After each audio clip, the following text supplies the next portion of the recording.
Hello students, आज हम BA भाग द्वितीय वर्ष के प्रथम प्रश्न पत्र सामाजिक विचारक के अंतर्गत दुर्खिम के सिद्धांत श्रम विभाजन के बारे में पढ़ेंगे। श्रम विभाजन सिद्धांत के बारे में पढ़ने से पूर्व हम एमाइल दुर्खिम के जीवन चरित्र के बारे में संक्षिप्त में जानेंगे। समाजशास्त्र को अपनी एक पहचान दिलाने वाले समाजशास्त्री एमाइल दुर्खिम का जन्म 15 अप्रैल 1858 को फ्रांस के एक छोटे से कस्बे एपिनल में हुआ था। यहूदी परिवार में जन्मे एमाइल दुर्खिम बचपन से ही अत्यंत होनहार एवं प्रतिभा संपन्न थे। प्रारंभिक पढ़ाई में वे अपनी कैथोलिक धार्मिक अध्यापिका से बहुत प्रभावित हुए थे। इस कारण आपका रुझान यहूदी होने के बावजूद कैथोलिक धर्म की तरफ भी रहा।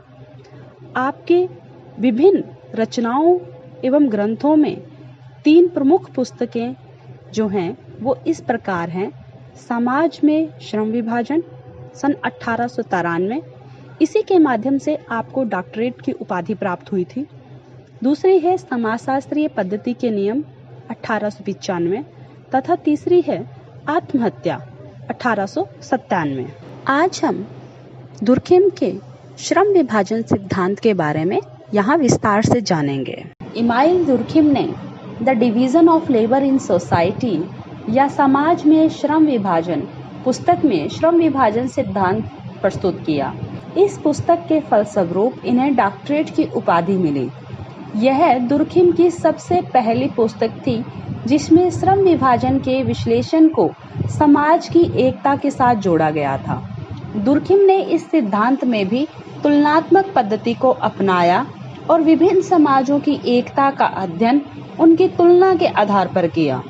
मुख्य रूप से 2 प्रकार के समाज उन्होंने बताए, आदिम समाज और आधुनिक समाज। आदिम विभेदीकृत समाजों में यांत्रिक एकता तथा आधुनिक विभेदीकृत समाजों में साविवी एकता संगठन का मूल आधार होती है, ऐसा उनका मानना था। समाज में श्रम विभाजन के विकास से यांत्रिक एकता के स्थान पर साविवी एकता स्थापित होती है। दुर्खिम की पुस्तक के 3 खंड हैं। प्रथम खंड में उन्होंने श्रम विभाजन के प्रकारों का वर्णन किया है। द्वितीय खंड में श्रम विभाजन के कारण तथा परिणामों का तथा तृतीय खंड में श्रम विभाजन के असामान्य स्वरूप बताए हैं। अब हम आगे दुर्खिम की पुस्तक के प्रथम खंड श्रम विभाजन के प्रकार के बारे में थोड़ा विस्तार से जानेंगे। दुर्खिम ने श्रम विभाजन के प्रकारों को नैतिकता के साथ जोड़ा। उनके अनुसार श्रम विभाजन एक सामाजिक तथ्य है, अतः समाज की संरचना में इसके प्रकार खोजने चाहिए, अर्थात इससे जुड़ी किसी भी तत्व की विवेचना सामाजिक आधार पर ही होनी चाहिए। प्रकार शब्द के 2 अर्थ बताए जाते हैं। पहला गति व्यवस्था या क्रिया, दूसरा क्रिया के द्वारा पूर्ण होने वाली आवश्यकता। दुर्खिम ने प्रकार शब्द का दूसरा अर्थ प्रयोग किया है, जिसके तहत प्रकार क्रिया द्वारा पूर्ण होने वाली आवश्यकता है और श्रम विभाजन का प्रकार भी समाज की कोई न कोई जरूरत पूरी करना है। पूर्ववर्ती कई विचारकों ने प्रकार का अर्थ प्रभाव या परिणाम से लगाया है, लेकिन यह उचित नहीं है।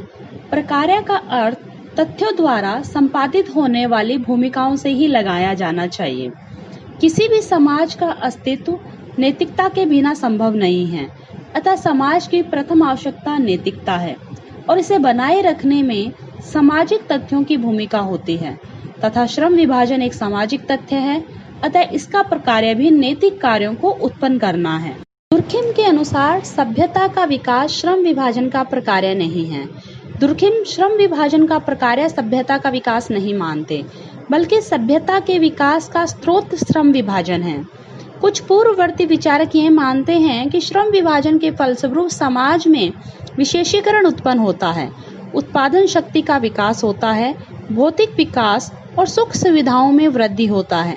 अतः श्रम विभाजन का प्रकार नियोजित रूप से सभ्यता का विकास करना है, परंतु दुर्खिम इससे सहमत नहीं है। उनके अनुसार भौतिक और बौद्धिक विकास श्रम विभाजन से उत्पन्न अवश्य होते हैं, परंतु यह श्रम विभाजन की प्रक्रिया का परिणाम है और परिणाम प्रकार्य नहीं हो सकता।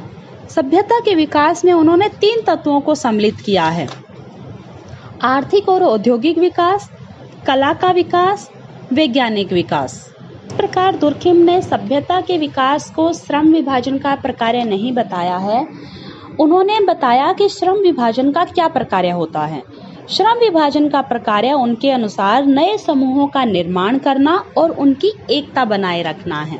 दुर्खिम के अनुसार जब समाज की जनसंख्या बढ़ती है तो पारस्परिक सामाजिक संबंधों में वृद्धि हो जाती है और नए नए इस प्रकार के सामाजिक एवं व्यावसायिक समूह उत्पन्न होते हैं।